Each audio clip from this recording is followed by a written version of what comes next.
দেশের বাইরে আমার কোনো ঠিকানা নেই, এটাই হলো আমার ঠিকানা। একজন নারী যিনি রাজনীতি শুরু করেছিলেন একজন সেনানায়কের স্ত্রী হিসাবে, সময়ের নিয়ম পরিবর্তনে তিনি হয়ে উঠেছেন ক্ষমতার কেন্দ্রবিন্দু।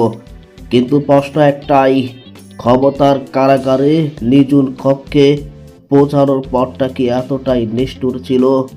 আজ আমরা ফিরে তাকাবো বাংলাদেশের তিনবারের প্রধানমন্ত্রী বিএনপি চেয়ারপারসন বেগম খালেদা জিয়ার জীবনে কিছু ভয়ঙ্কর ঘটনা, বিতর্কিত ও হৃদয় বিদারক মুহূর্তের দিকে।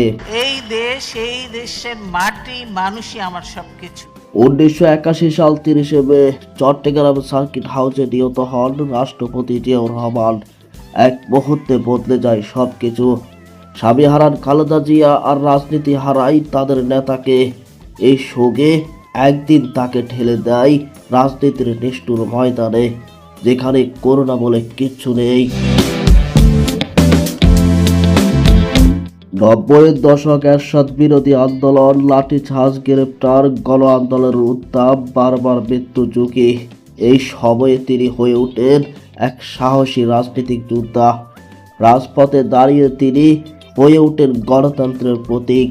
এক সময় যিনি রাষ্ট্র চালিয়েছেন তিনি এখন নিজের ঘরে বন্দী। দলীয় কার্যক্রম বন্ধ, চারিপাশে নিরাপত্তা বাহিনীর কড়া পাহারা, ক্ষমতার শীর্ষে থেকে বন্দিত্ব অন্ধকারে জীবন কাটালো। এটাই ছিল কি রাজনীতির নিয়ম?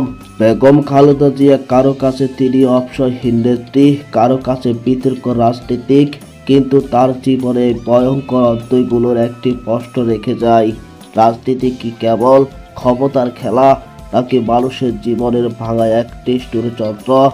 ইতিহাসে একদিন তার উত্তর দিবে। প্রিয় দর্শক, আজকের এই ভিডিওটা এই পর্যন্ত রইল। ধন্যবাদ।